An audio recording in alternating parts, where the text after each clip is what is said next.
राकेश झुनझुनवाला को इंडिया का Warren Buffett भी कहा जाता है और ये इंडिया के one of the most prestigious और रिनाउंड इन्वेस्टर में से हैं। तो आज इनके होल्डिंग में से टॉप स्टॉक्स देखेंगे, इनका पोर्टफोलियो का एक छोटा सा एनालिसिस करेंगे और उससे कुछ लर्निंग्स लेंगे हम आज। वीडियो स्टार्ट करने से पहले आपसे रिक्वेस्ट है कि लाइक शेयर सब्सक्राइब करना मत भूलिएगा ताकि यूट्यूब आपको और मेरे बाकी व्यूअर्स को भी ये वीडियोस रेकमेंड करे। तो चलिए वीडियो स्टार्ट करते हैं।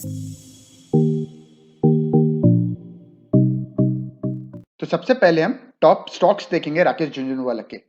तो पहला है क्रिसिल। क्रिसिल की जब हम बात कर रहे हैं, क्रिसिल की बात करें तो ये एक रेटिंग एजेंसी कंपनी है और इंडिया में इक्रा, क्रिसिल और एस&पी ये सबसे रिनाउंड कंपनीज है और इसमें क्रिसिल जो है one of the leader company आती है। और इसके फाइनेंशियल्स देखें, आरओसी जो है 37% का है जो कि काफी अच्छा है, और वहीं आरओई देखें तो 28% का हेल्दी आरओई है। और वहीं सेल्स ग्रोथ की बात करें तो लास्ट 3 इयर्स और 5 इयर्स में 7% और 6% के आसपास है, जो कि दिखाता है थोड़ा सा स्टेगनेंसी है।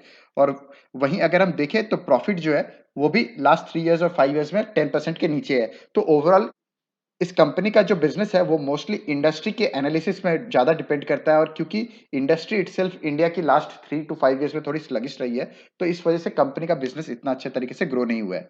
आने वाले टाइम में अगर इंडिया की इकोनॉमी अच्छा ग्रो करती है तो ये बिजनेस भी डेफिनेटली ग्रो करना चाहिए। और वहीं अगर हम रिटर्न्स की बात करें तो लास्ट 5 इयर्स में सीएजीआर लेवल पे देखें तो -1.5% के रिटर्न दिए, और इसका प्राइमरी रीजन जैसे मैंने कहा, इकोनॉमी इटसेल्फ जो लास्ट 3 to 5 इयर्स बहुत अच्छा ग्रो नहीं करी है। अगली कंपनी की बात करें तो डेल्टा कॉप। तो डेल्टा कॉप की जब हम बात कर रहे हैं, बेसिकली ये गेमिंग और हॉस्पिटैलिटी के बिजनेस में है, जहाँ पे मेनली इनका रेवेन्यू जो है वो कसिनोज और होटल्स चलाने की वजह से आता है, और इंडिया में मोस्ट ऑफ द लैंड पे कसिनोज चलाना बैंड है, और इसीलिए इनके बिजनेस जो है मोस्टली कसिनोज और जो गेमिंग बिजनेस है वो मोस्टली क्रूजेस पे चलते हैं। और इसके अलावा कुछ एक्सेप्शनल केसेस में इनको स्पेशल परमिट मिला हुआ है, जैसे कि सिक्किम जैसे जगह में, जहाँ पे ये होटल्स के अंदर भी कसिनोज और गेमिंग बिजनेस चलाते हैं। अगर हम फाइनेंशियल्स देखें तो आरओसी जो है 0% के आसपास है और आरओई भी ऑलमोस्ट जीरो के आसपास है। तो अगर हम देखें, इवन सेल्स ग्रोथ भी अच्छी नहीं रही है लास्ट 3 इयर्स और 5 इयर्स में, और प्रॉफिट जो है यहाँ पे नेगेटिव है। और इसका प्राइमरी रीजन ये है कि लास्ट 1.5 ईयर में पैंडेमिक की वजह से यहाँ पे इनके काफी हेवी लॉसेस हुए हैं, जिसके वजह से ये सारे फाइनेंशियल्स इतने खराब दिख रहे हैं। और अगर मैं आपको यहाँ पे पीएनएल में दिखाऊं तो इनका प्रॉफिट्स जो है कंसिस्टेंटली अच्छा ग्रो कर रहा था। इन बिटवीन 2015 खराब हुआ था, बट उसके बाद इन लोगों ने रिकवर किया था, बट पैंडेमिक की वजह से ये जो 2 साल है इनके अच्छे नहीं हुए हैं, और इस वजह से इनके फाइनेंशियल्स ओवरऑल खराब हो गए हैं। तो अगर आपको लॉन्ग टर्म में लगता है कि इंडिया में वापस से रिकवरी आएगी पैंडेमिक के बाद और जो चीजें हैं वापस से इंप्रूव होगी, तो ये डेफिनेटली ये बिजनेस ऐसा है जो काफी अच्छा करना चाहिए। और वहीं रिटर्न्स की बात करें लास्ट 5 इयर्स में, तो 17.6% के सीएजीआर रिटर्न्स रहे हैं लास्ट 5 इयर्स में। बट अगर आप फिर भी देखोगे तो 2018 मार्च में जो इसका पीक प्राइस था, वहां से आज भी ये ऑलमोस्ट 50% के करेक्शन में है, और इसका प्राइमरी रीजन ये अभी भी पैंडेमिक से पूरी रिकवरी नहीं हुई है, और इसके बिजनेस को वापस रिकवर करने में काफी टाइम लग सकता है। अगली कंपनी है multi commodity exchange of India limited. तो इस कंपनी का एक डिटेल्ड एनालिसिस भी किया था मैंने, उसका लिंक जो है ऊपर आई बटन और नीचे डिस्क्रिप्शन में भी दे दूंगा, आप चाहो तो वो वीडियो भी देख सकते हो। इसका क्विक स्नैपशॉट देखें तो कंपनी जो है जितने भी कमोडिटी की ट्रेडिंग होती है इस एमसीएक्स के प्लेटफॉर्म में होता है, और ये जो है लीडर है इस सेगमेंट में।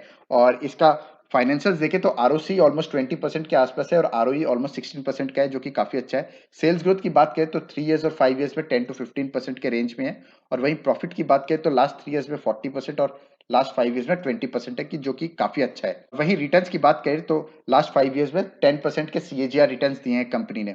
अगली कंपनी है ओरिएंट सीमेंट। तो ये बिरला ग्रुप की कंपनी है, काफी अच्छी मैनेजमेंट है इसकी, लेकिन बिजनेस की बात करें तो ये थोड़ी सी साइक्लिक डाउनटर्न में चल रही थी लास्ट कुछ सालों से, और इसका मेजर रीजन है कि इंफ्रास्ट्रक्चर इटसेल्फ जो है डाउनटर्न में था। और आने वाले टाइम में पैंडेमिक की वजह से एक्सपेक्टेशन है कि हाउसिंग इटसेल्फ में काफी अच्छी मूवमेंट हो सकती है, और इसलिए आप डायरेक्टली हाउसिंग के स्टॉक्स या रियल स्टेट के कंपनीज में नहीं बाई करके आप एंसिलरी स्टॉक्स में अगर आप इन्वेस्ट करना चाहते हो तो ओरिएंट सीमेंट को आप रडार पे रख सकते हो।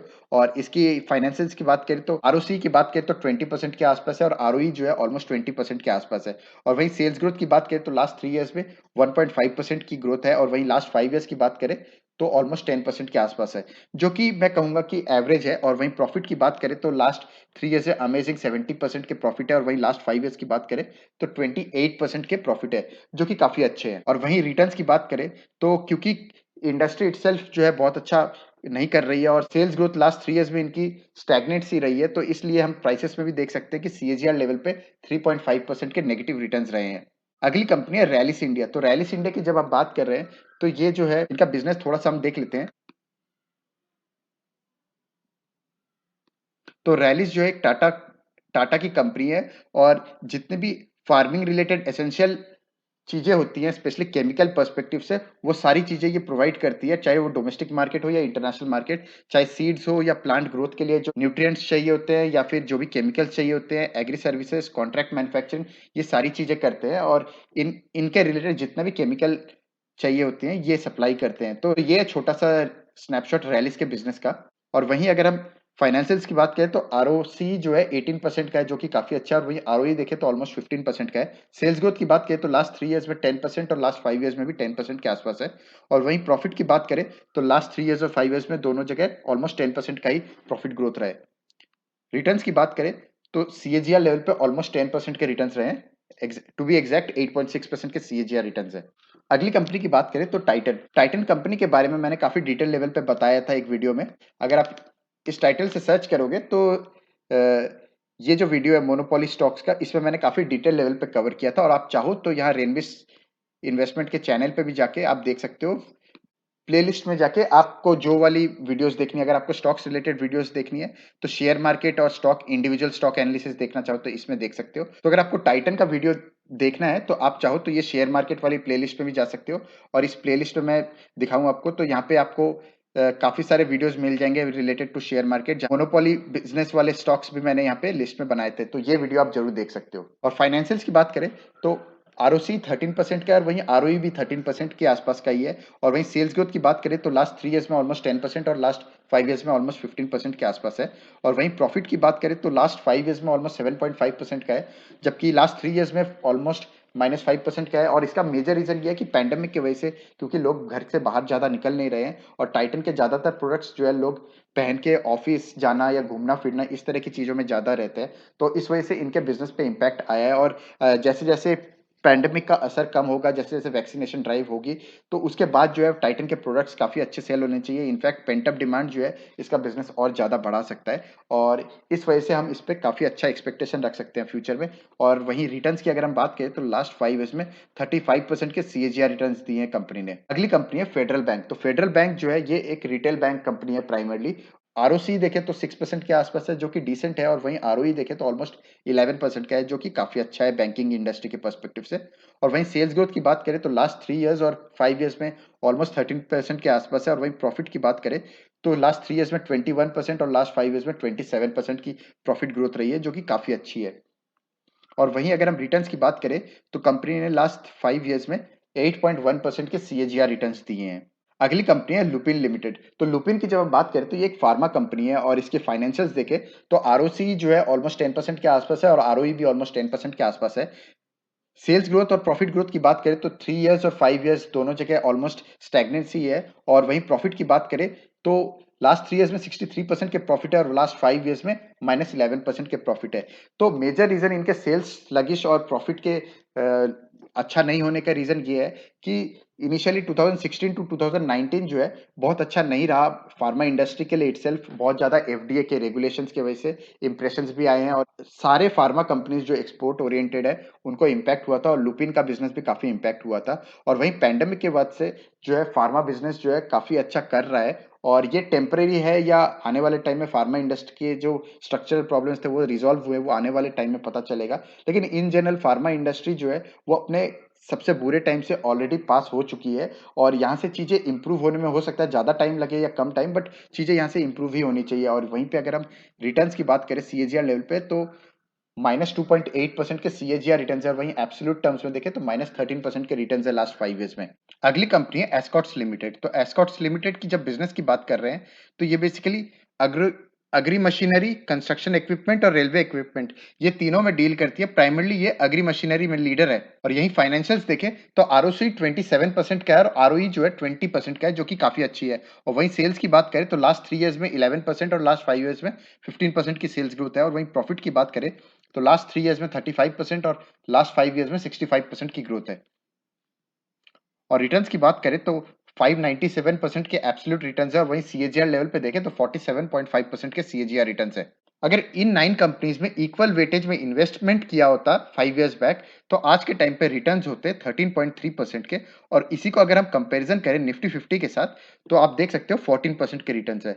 तो ऑब्वियस है कि राकेश झुनझुनवाला के पोर्टफोलियो में और भी बहुत सारे स्टॉक्स हैं, तो इसे एक राकेश झुनझुनवाला के रिटर्न्स बोल देना सही नहीं होगा, बट एक जस्ट एक आइडिया हम दे सकते हैं कि उनके जो top 9 companies out of almost 40 stocks, वो पिक करके अगर हमने ये रिटर्न्स निकाले हैं और वो सिमिलर टू निफ्टी 50 है, या इनफैक्ट निफ्टी 50 से थोड़े से कम ही रिटर्न्स है, तो इससे एक आइडिया लगता है आपको कि ओवरऑल पोर्टफोलियो लेवल पे बड़े इन्वेस्टर्स के लिए इतना ईजी नहीं है रिटर्न्स निकालना।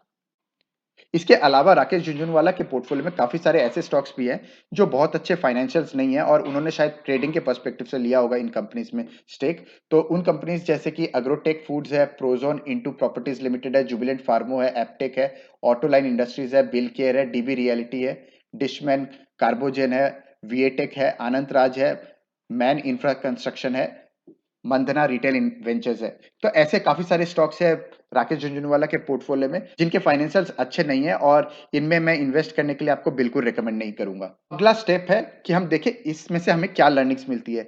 तो लर्निंग में सबसे पहली चीज है कि हमने काफी सारे ऐसे स्टॉक्स भी देखे जहां पे राकेश झुनझुनवाले ने स्टेक लिया है, या हो सकता है उन्होंने ट्रेडिंग पर्सपेक्टिव से लिया है, या उनका कुछ वेस्टेड इंटरेस्ट भी हो सकता है। बट हमें कभी भी कोई बड़े इन्वेस्टर के स्टॉक्स पे ब्लाइंडली फॉलो नहीं करना चाहिए, हमें उनके फाइनेंशियल्स देखना चाहिए। तो अगर आपने इन स्टॉक्स के फाइनेंशियल्स देखे होंगे तो इनके आरओसी आरओई बहुत अच्छे नहीं है, सेल्स ग्रोथ अच्छे नहीं है, प्रॉफिट ग्रोथ अच्छे नहीं है, इनफैक्ट जितने भी एफआईआई डीआईए होल्डिंग है वो भी अच्छी नहीं है, जो दिखाता है कि कंपनी में बहुत ज्यादा इंस्टीट्यूशनल इन्वेस्टर्स का फेथ नहीं है। और इसके अलावा इनमें मैनेजमेंट के इश्यूज भी है कई सारे कंपनीज में। और इसके बाद एक और चीज ये है कि अर्निंग विजिबिलिटी का क्वेश्चन मार्क भी कई सारी कंपनीज में है इनमें से।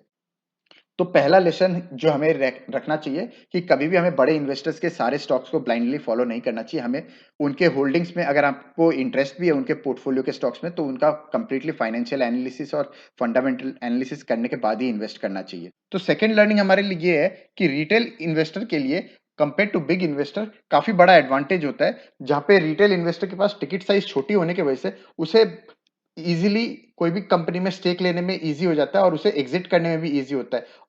और उसका मेजर रीजन ये है कि बड़े इन्वेस्टर्स को कोई भी कंपनी में एक बड़ा स्टेक लेना होता है, और भी काफी सारे बाइंडिंग्स आ जाते हैं उनके ऊपर, और यहीं पे एक रिटेल इन्वेस्टर के ऊपर ऐसी कोई बाइंडिंग नहीं होती। और उसका मेजर रीजन ये है कि कंपनी में रिटेल इन्वेस्टर का स्टेक बहुत कम होता है और वो इजिली मार्केट में सेल कर सकता है। और इसका डिटेल लेवल पे मैंने एक और वीडियो है जिसमें मैंने विजय केडिया के पोर्टफोलियो के बारे में भी डिस्कस किया था, वहां पे भी मैंने ये सेम चीज बताई थी। आप चाहो तो ये वाला वीडियो जरूर देख सकते हो, इसमें मैंने डिटेल लेवल पे बताया था इस चीज के बारे में कि किस तरीके से एक रिटेल इन्वेस्टर को बहुत ज्यादा बेनिफिट होता है कंपेयर टू बड़े इन्वेस्टर्स। यहाँ पे एक और चीज मैं आपको बताऊं, तो यहाँ पे मैंने जो भी डेटा लिया है वहां पे स्क्रीनर के डेटा के बेसिस पे लिया है, और स्क्रीनर पे यूजुअली 1% के ऊपर का जो स्टेक है वही वाले कंपनीज आते हैं। और जो है जितने भी ऐसी कंपनी जहाँ पे राकेश झुनझुनवाला के 1% से नीचे के स्टेक है वो शायद हमें पता भी नहीं होंगे। तो इसलिए जो है हमें ये चीज को ध्यान में रख के ये वीडियो को कंसिडर करना चाहिए। और एक और चीज मैं बताऊं तो यहाँ पे कई सारे ऐसे कंपनीज भी है जैसे कि टाटा मोटर्स है, वीआईपी इंडस्ट्रीज है, इनमें भी राकेश झुनझुनवाला ने स्टेक लिया है, लेकिन उसको मैंने यहाँ पे डिस्कस नहीं किया है क्योंकि ये मेरे हिसाब से बहुत अच्छे स्टॉक्स नहीं है इन टर्म्स ऑफ इन्वेस्टमेंट। हालांकि ये खराब स्टॉक्स भी डेफिनेटली नहीं है, तो इसलिए मैंने इसको कंसिडर नहीं किया है। हालांकि अगर आपको ऐसे स्टॉक्स में लगता है कि पोटेंशियल है तो आप इसको डेफिनेटली रडार पे रख सकते हो, इनका एनालिसिस कर सकते हो। तो मैंने ऐसे कई सारे स्टॉक्स है जैसे कि टाटा मोटर्स है, वीआईपी इंडस्ट्रीज है, ऐसे कई सारे कंपनीज को स्किप किया है। अगला पॉइंट अगर हम देखें तो राकेश झुनझुनवाला का total as per Moneycontrol total portfolio का वैल्यू है ऑलमोस्ट 20,000 करोड़, और उनके पास 37 कंपनीज है। लेकिन एक इंटरेस्टिंग चीज ये है कि उनका मेजर पोर्टफोलियो जो है ये 4 कंपनीज में है, यानी कि टाइटन, टाटा मोटर्स, लुपिन और क्रिसिल, ये 4 में राकेश झुनझुनवाला का मेजर स्टेक है। और ये 4 कंपनीज की बात करें तो Titan, Tata Motors, Lupin, CRISIL, ये चारों मिला के almost 60% of the total portfolio जो है इन 4 कंपनीज में इन्वेस्टेड है। यानी कि राकेश झुनझुनवाला जिन कंपनीज में राकेश झुनझुनवाला को काफी विश्वास है उनमें वो अपना पोजीशन काफी स्ट्रांग रखते हैं। और इससे हमें अगली लर्निंग मिलती है कि आपको अगर अपने पोर्टफोलियो में कुछ पर्टिकुलर कंपनीज पे बहुत ज्यादा विश्वास है तो आपको उस पर थोड़ा बड़ा बेट लेना चाहिए ताकि आपको लॉन्ग टर्म में अच्छे रिटर्न्स मिले, और अपने पोर्टफोलियो में आपको 30 to 40 कंपनी से ज्यादा नहीं रखना चाहिए। तो ये अपनी अगली लर्निंग है राकेश झुनझुनवाला के पोर्टफोलियो के एनालिसिस से। तो राकेश झुंझुनवाला के पोर्टफोलियो में से आप कौन से स्टॉक्स को रडार पे रख रहे हो? कमेंट सेक्शन में जरूर बताइएगा। That's all for today. तो यहाँ पे मैं एक डिस्क्लेमर दे दूं, तो ये कोई बाई और सेल की रिकमेंडेशन नहीं है। ये बेसिकली लर्निंग पर्पस से वीडियो बनाई गई है ताकि आप ये सीख सको कि एनालिसिस किस तरीके से करना चाहिए और किस तरीके से हमें अपने इन्वेस्टमेंट्स को देखना चाहिए। और अगर आपको यूजफुल लगे तो हमारा टेलीग्राम चैनल है रेनबिस इन्वेस्टमेंट, जिसको आप सर्च करके ज्वाइन कर सकते हो। That's all for today. Thank you.